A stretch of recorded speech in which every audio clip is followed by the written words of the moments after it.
Nicolas y tourna la tête. À 20 mètres se trouvait un canon laser Icarus vide. Sans penser à rien d'autre, il s'élança dans sa direction avec l'espoir d'y prendre place.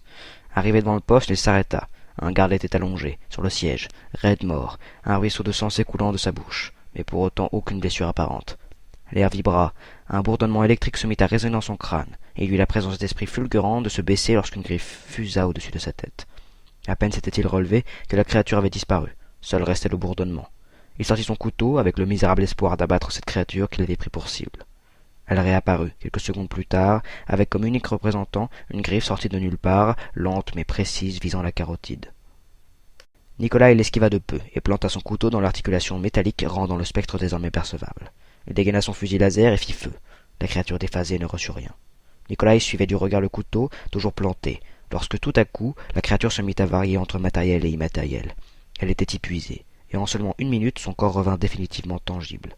Nicolas visa et mitrailla le spectre jusqu'à ce qu'il s'écroule sur le sol inerte, ne laissant derrière lui que l'écho de son bourdonnement. À quelques mètres, la bataille faisait toujours rage. Des soldats étaient emportés par les tirs à fission, des pans de murs éclataient en morceaux, et dans le ciel, un aéronef aussi rapide que le son donnait la mort. Nicolas poussa sur le sol le cadavre du garde et prit place aux commandes du canon.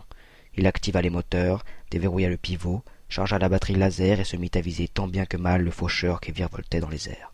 Le premier coup le manqua, le second l'effleura et le troisième le traversa de part en part. L'aéronef se mit à perdre de l'altitude. Il se rapprocha du sol à grande vitesse avant de miraculeusement remonter vers les cieux, intact. Nicolas, stupéfié, se mit à viser, son œil gauche suivant l'aéronef, lorsque celui-ci fit demi-tour dans sa direction. Le rayon de la mort s'amplifia, aveugla Nicolas qui n'eut qu'un clignement d'œil pour appuyer sur la gâchette. Le faucheur explosa en 4 morceaux. Nicolas lâcha les manettes et n'eut le temps que d'une inspiration avant qu'il n'aperçoive le rayon d'un autre faucheur et se jette hors de la nacelle.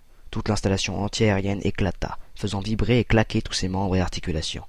Il réussit tant bien que mal à se lever et regarda autour de lui. Sur le rempart d'en face se trouvait le commissaire blessé, croisant le fer avec un factionnaire, et au loin les nécrons venaient toujours plus nombreux.